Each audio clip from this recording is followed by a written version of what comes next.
Hello and welcome to this first lecture on leading self, titled Who Am I? My name is Poonam Harry and it is a true honor and privilege to be lecturing you on this course, especially because this is a topic that I'm very passionate about.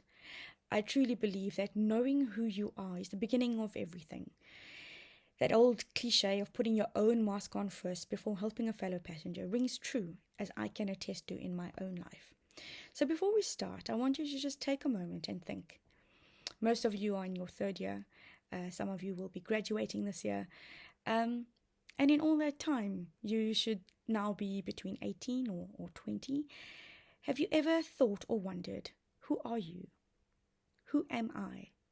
Maybe you've covered this topic before, but I hope that as we go through the lectures, that you really engage with the content and really think deeply about who are you. So let's jump straight into it. Going back in history, as an avid traveler and a passionate lover of history, I believe there's always something that we can look back and learn from. And so this old adage of know thyself by Socrates that was inscribed on the Temple of Apollo in Delphi, Greece, still rings true today. Knowing thyself, I truly believe, is the foundation of understanding and thereby leading oneself. Leading yourself comes down to knowing who you are. What do you like? What don't you like? What are your strengths? What are your weaknesses? What are your limitations? What are your values and what is your reason for being? What is your purpose? Who are you? It is in knowing who you are that you can not only lead yourself, but lead those around you. If anything I've learned in my business world is that we have to work with and deal with people. Whether we're an IT guy in a corner office somewhere or an economics major or any other industry, we will always interact with people in our working world and in our day-to-day lives. The saying often goes that people don't leave bad jobs, they leave bad managers. So being a good person, knowing how to lead yourself, allows you to lead others as well. As I said, this becomes then of utmost importance, not only in your own life, but in your working career life as well. What is your why? If you've watched the video that I asked you to, the little 2-minute video by Simon Sinek, many of you may have heard of him already. He's well known for his book called Start With The Why. And I do encourage you to watch the full TED Talk video that I have put on your Learning Hub portal and on Amatuba that really makes you question why? Why are we here? Why are we who we are? Why do we believe what we believe? Why and what was I born to do? Some deep questions, but a key foundation that I believe and I've learned in my own life will guide you as you navigate your own life journey. The more we know our why, the more we have purpose in our life. How many of us just live our life day to day, counting down the days, counting down the weeks till that next holiday or that next vacation or that next. If we don't live with intention, if we don't live with purpose, we're literally living our lives away. So I want to challenge you to find your purpose and then to live your life on purpose. Every day you have the potential and the ability to impact anyone, someone around you, a person you see on the street that may just need a smile, your fellow classmate, or someone in your family. All of us are part of a bigger ecosystem where we are part of a bigger community, and we have that ability and also a duty as future leaders. Those of you studying here will be future whatever you want to be. You will be future managers, future leaders. If you don't want to be that, that's also okay. It's being true to who you are. So live your life on purpose. So let's go back down to that. Who am I? Am I my name? Am I my background or heritage? Am I my values? Am I what I do? Am I my achievements? Am I my personality? Am I what I look like? Am I what others think of me? There are so many things and facets to making up who you are. And still, I can honestly say, having been a graduate from UCT, living my life, I'm still at my age, still finding out who I am. I know many of my peers are struggling, understanding as the world of work has changed, as COVID has come about, and we're living in such a fast-paced global economy. Who you are is something that is always going to be possibly changing, being reshaped. But the more you have a firm grounding, the more you can build on that foundation. What is your true north? There's an amazing author I've come across called Bill George, who's a leadership guru. When I was doing my MBA, his research came up quite a lot. And he's written a book called True North, based on research of leaders throughout the world. And some of the top leaders in the world, from Howard Schultz from Starbucks to Nike CEO and various other top leaders in the world. And he came down to a few little things, asking us, what is your true north? Bill George believes that your true north is the true compass that guides you successfully through life. As a leader, as a future manager, as a leader even of self, knowing who you are, as I've said over and over again, is of key importance to understanding not just yourself, but the world around you and the people around you and everything else that you interact with. He's put it through in a beautiful little compass, as we can see, where he says our true north is our purpose. Based on the leadership sphere, it's your purpose for leadership. If you've also seen the article I prescribed by Daniel Goleman of What Makes a Leader, he's the father of emotional intelligence who coined the word in the early 2000s. And you can see as EQ, as well as in this little compass of your true north, it all begins with self-awareness. Being more aware of who you are, what you like, what you don't like, what your strengths are, what your weaknesses are. That is the guiding thing that will help you throughout your life, not just in your business world, not just in your career, but in your personal life and various other aspects as well. I actually want to read you something from Bill George's book that I think will resonate with you. He again talks about to thine own self be true. Being true to yourself is the most important thing. If you're ambitious, that's great. If not, that's also fine. Just be true to what you want. Not everyone can be at the top of the class. If they try to be, they may not get there. If they did get there, they may not be happy. Know who you are, and you can achieve anything in life. You can overcome almost any obstacles unless you are the obstacle. Here's his book called True North. I highly recommend at some point in your life that you read it. At the end of this module, I will have a Poonam's reading list that I'm going to recommend some books that have impacted my own life. And I hope that in your own journey of discovering and finding out who you are, that it helps you in your own life as well. So let's go down to the foundation. Self-awareness begins with, what are your values? So often in life, we go through life not ever asking, what is it that's important to me? What is it that I believe in? Is what I believe in because I believe in it? Or is it what I believe because my parents or my family or my culture has told me to do that? The values are the driving force of who you are as a person. And this is something that is key in your business world as well.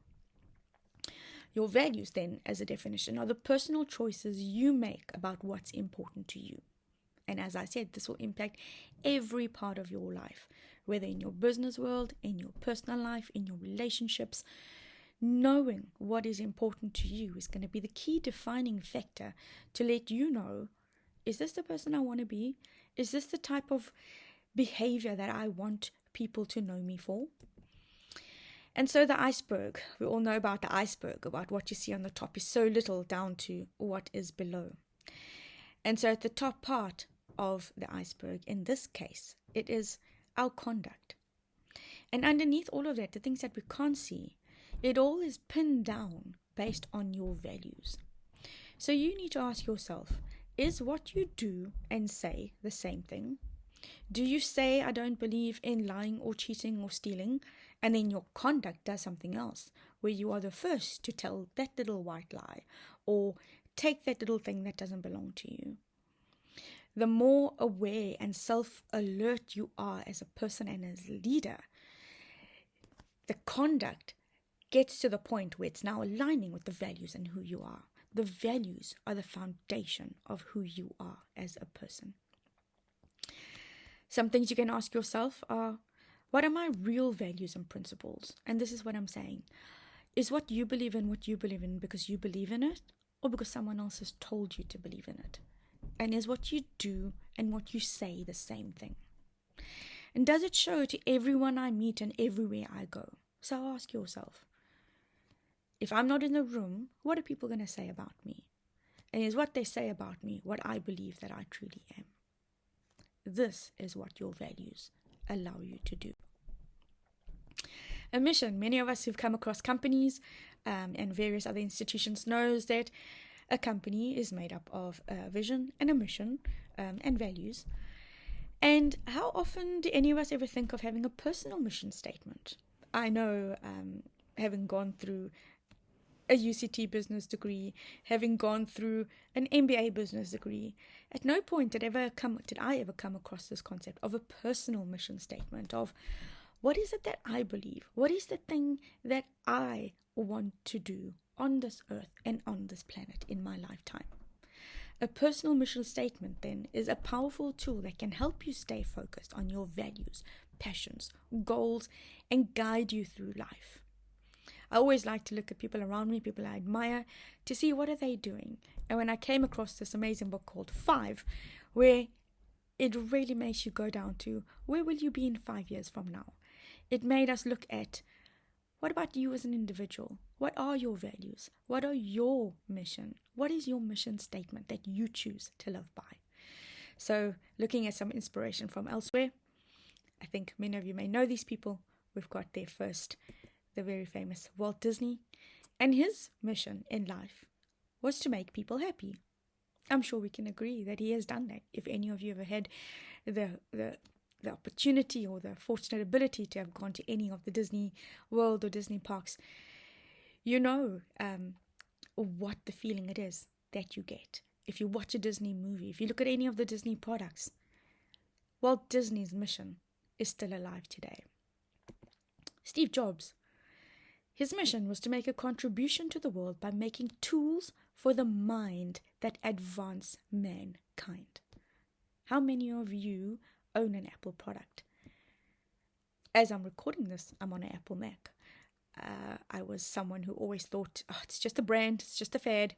And I have to say, what he has done in disrupting more than 3 industries in his lifetime, from the iPad to the iPhone to the music thing that I've forgotten now, but he has allowed his vision to be true to what he is and what he believes in. His mission is alive. And of course, we know our very own Thuli Madonsela. And her mission is to create a better South Africa for all. And I'm sure we can agree that everything she does and espouses builds on that mission.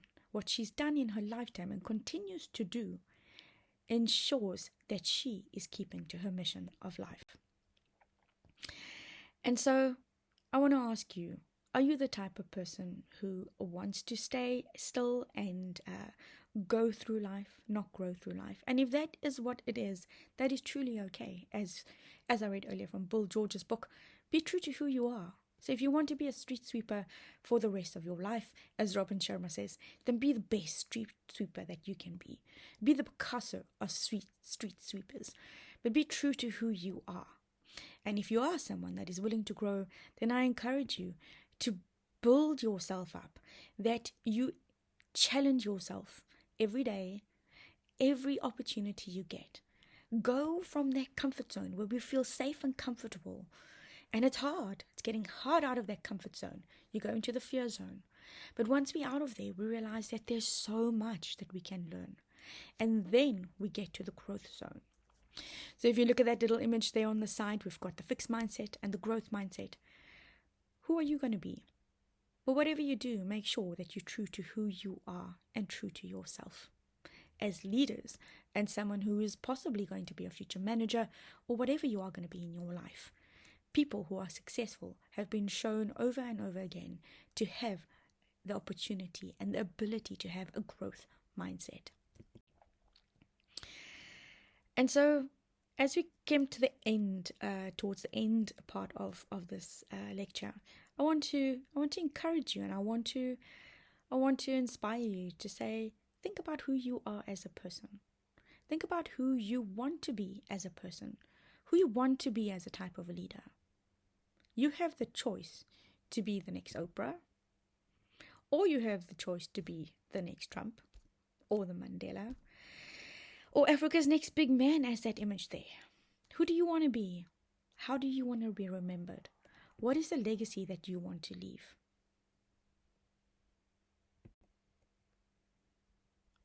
How do you want to be remembered? That is a question that we should ask ourselves every day. I know you are all fairly quite young still, and it always seems like you've got your whole life ahead of you. But these important questions are so pivotal to the foundation of who you are and who you will become when you enter the job world out there. It starts with you, and that starts with leading self. So, who are you going to be? Remember that you are the hero or heroine of your story. How do you want to be remembered? What do you want people to say about you when you're not in the room? And so I thank you for spending these a few minutes with me. I hope that you've learned something. I hope that you've been challenged to think about something, to think more deeply about who you are, what your values are. What is a mission statement? Do you have one? Do you want one? How do you want to be remembered? And as someone who's an avid writer, I couldn't not include or at least end off with some of my own words. And so I want to leave you with this one thought, that your you-ness, who you are, is your unique superpower. Remember that you are the only one of a kind that is and ever will be in this world. So how do you want to live? What is the impact that you want to make? How is it that you will lead self so that you can lead others? Thank you.